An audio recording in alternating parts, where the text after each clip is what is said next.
Have you observed this? The moment someone disagrees with you, or ignores your message, or doesn't appreciate something that you did, there is an instant inner reaction.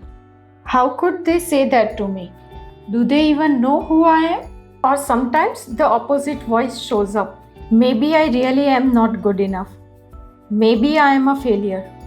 That voice, that tension in the chest, we usually call it me. But Vedanta has a very different name for it. It's called the ego. And it's not what you think. Stay with me till the end, because if you truly get this, you will stop giving so much power to that voice in your head. Most people, when they hear the word ego, immediately they think of arrogance. He has such a big ego. She is so full of herself. Because if I am not bragging, if I am not loud or arrogant, I think I am fine. I don't really have an ego problem. But from a Vedantic point of view, this is a big misunderstanding. Ego is not just a loud guy at the party. Ego is present in the quiet, shy person too.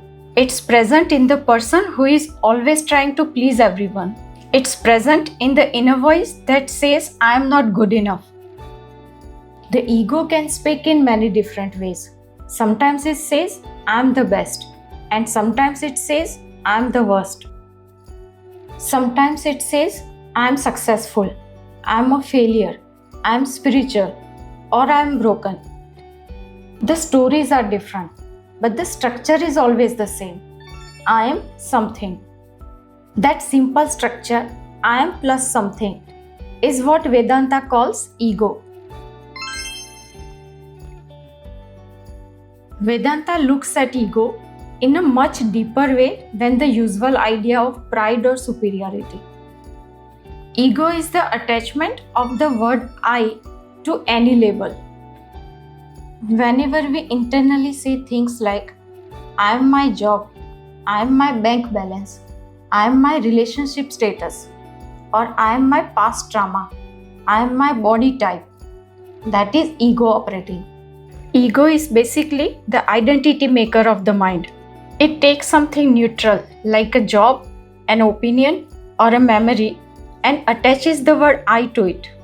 A job becomes I am a successful person. A breakup becomes I am unlovable. An opinion becomes I am right. If you disagree, you are attacking me.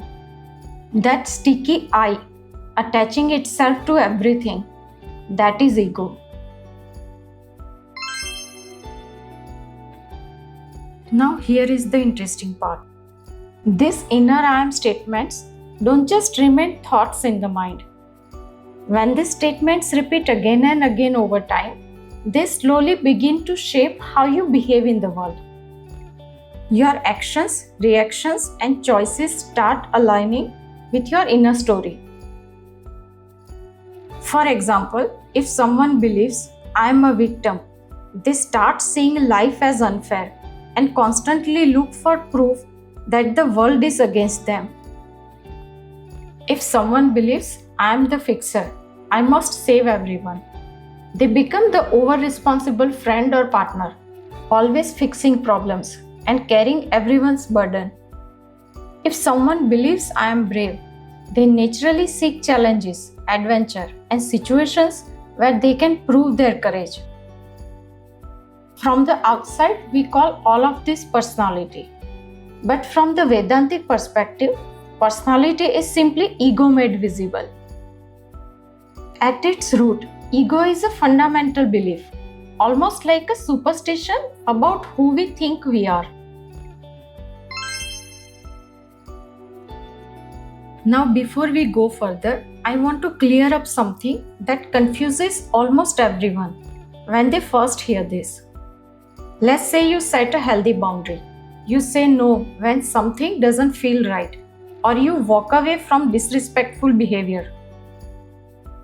Maybe someone at work dismissed your idea in a meeting, and you chose not to argue back, not because you were weak, but because you simply knew your idea had value. That quiet knowing, That's self-respect. No need to convince anyone.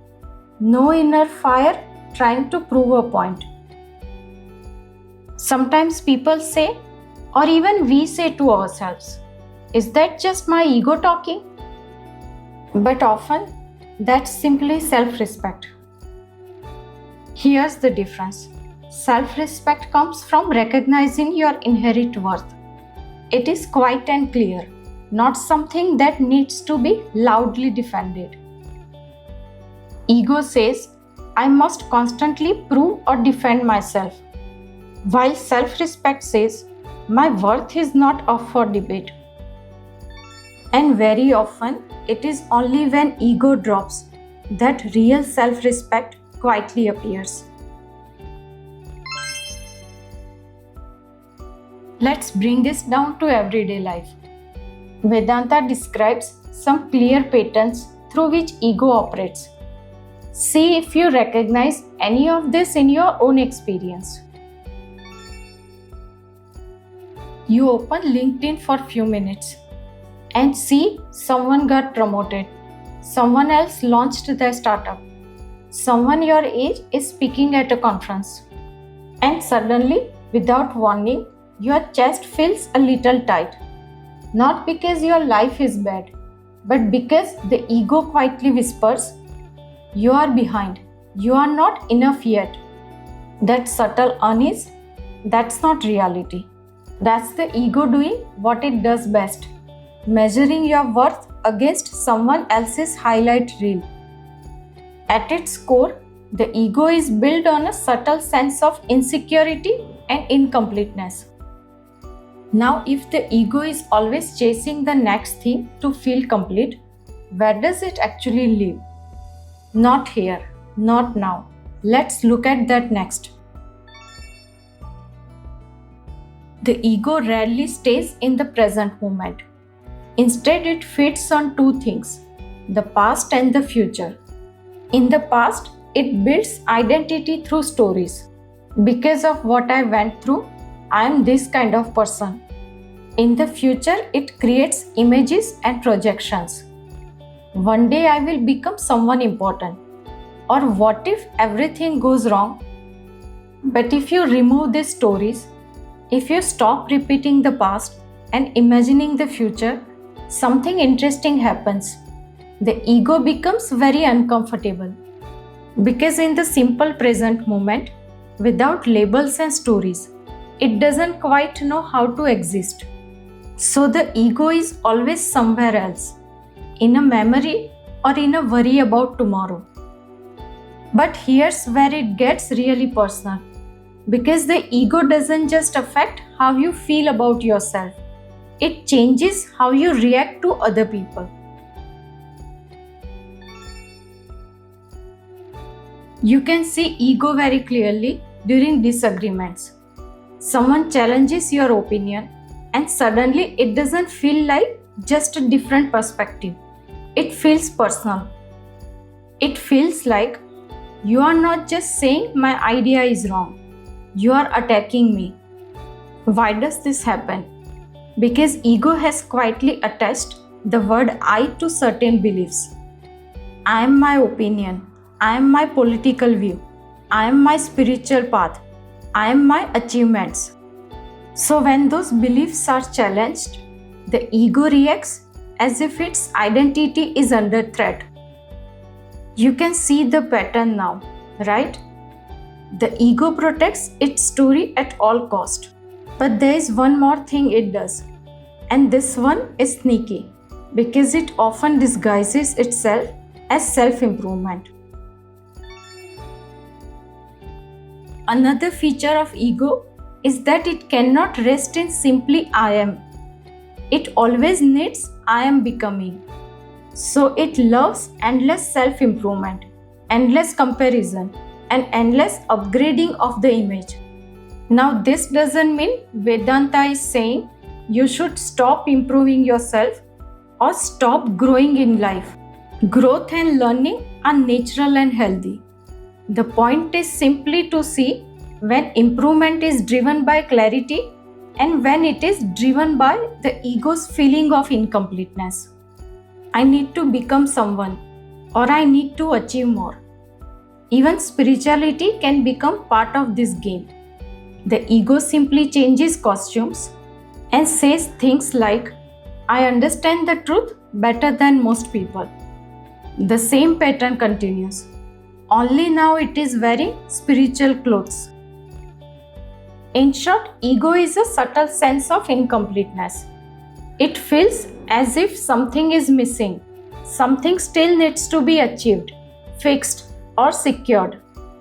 Because of this, ego becomes kind of restlessness, a continuous inner tension that is always moving, always seeking, and always trying to reach somewhere. And deep down behind many of our thoughts, there is an unquestioned belief. I am not settled yet. I am incomplete. Now, here is where many people go wrong. They hear all this and think, okay, ego is the problem. I need to destroy it, kill the ego. But trying to destroy the ego is like trying to punch your own shadow. No matter how hard you punch, no matter how fast you kick, the shadow is still there. But why? Because the shadow is not an object you can attack. It is simply an appearance that depends on light and angle. Vedanta offers a similar insight about ego. The ego is not something you can forcefully destroy. You can fight it, suppress it, or even shame yourself for having it, but it will simply change its form. So what do? You observe it. You begin to notice things like, oh, the ego is seeking importance again. The ego is craving validation again. My ego wants to be right in this argument. At first, this can feel humiliating. You notice how much of your life has been driven by insecurity and fear. But if you stay with this honest observation, that discomfort slowly turns into sincerity and openness. And that openness is powerful because now something deeper than the ego begins to awaken. Vedanta reminds us of something very important here. Don't try to find yourself inside the mind. The mind itself is not the problem. In fact, the mind is a wonderful tool. The problem begins when we start searching for our identity inside it and mistake its thoughts and stories for who we are. When that happens, the mind becomes the egoic mind and slowly begins to run our whole life. But the moment you start observing the mind instead of identifying with it, a different possibility begins to open. Vedanta describes ego as the false self, a mental construct formed by identifying with thoughts, memories, roles, and possessions. But here comes the important turning point. If you can observe your ego, if you can watch it the way you watch a movie, then by definition you cannot be the ego.